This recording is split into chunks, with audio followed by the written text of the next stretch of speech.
that obviously Coach's legacy will be left on college basketball and broadcasting. I mean, he blazed a lot of trails, but what was the one thing, or where do you think Coach's place will be, or his Marquette teams? What was the legacy that they left on college basketball? Well, the Marquette teams were always good. I always thought that the teams reflect their coach. And Al was a fighter. He was not the greatest talent when he played in college, but if you scored on him, you earned it. You earned it or picked yourself off the floor. But he did a great job, and he got his players ready to play, and they played with great intensity at every game they ever played. The team that won the NCAA, I don't think that was his best ball club, but I think he did a better coaching job in that particular thing. You can tell a coach, I think he won 3 games by 1 point in the playoffs for the NCAA.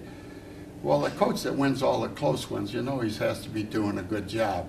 You have to have luck with it anyway, but he's got that Irish luck going with him, and I guess he smiles at the referees and they go for him, but he knew how to bait them. It's better than anybody I've ever known. I guess, what do you think is his place in college basketball? I know Coach Carnesecca said one of the things that, I mean, not only as a coach. I think his place in college basketball is going to be very high. As years go by, I think we're going to respect him more, and we're going to realize that he was one of the better coaches of our time. He did everything for his players. His players were his idols. So they loved him. He was a coach's player. I don't think he ever forgot when he was a player, and he treated his players as he wanted to be treated. He was rough and tough on them, but they all respected him, and to this day, they love him. I guess you can't ask for anything more as a coach, I guess. No, I you think know that better than anybody. Well, I think one of the greatest things you get out of coaching is when the boys come back, the victories are gone. Victories are good for a day, a week, a month, and maybe a year, but who cares? How many people can tell you who won the NCAA 2 years ago?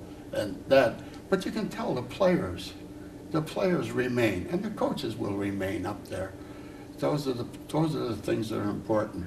I think that I think the players were better men when they left him than they were before he got a hold of them. I thought he did a great job with his men. Very well put. I like that.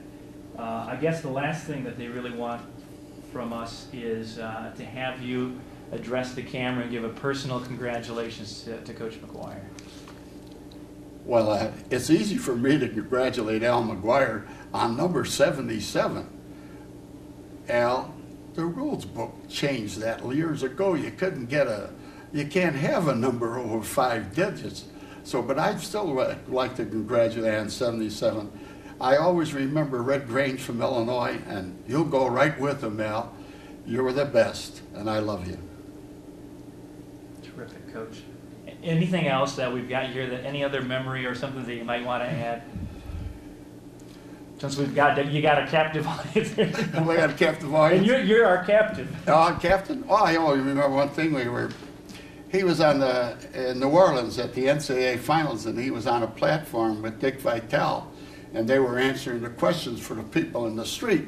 And I was talking to his wife, Pat, and they finished, they got off, and he jumped off and got in his limousine and took off, and Pat's running down the street. Al, you forgot me. That's Al. That's another good one.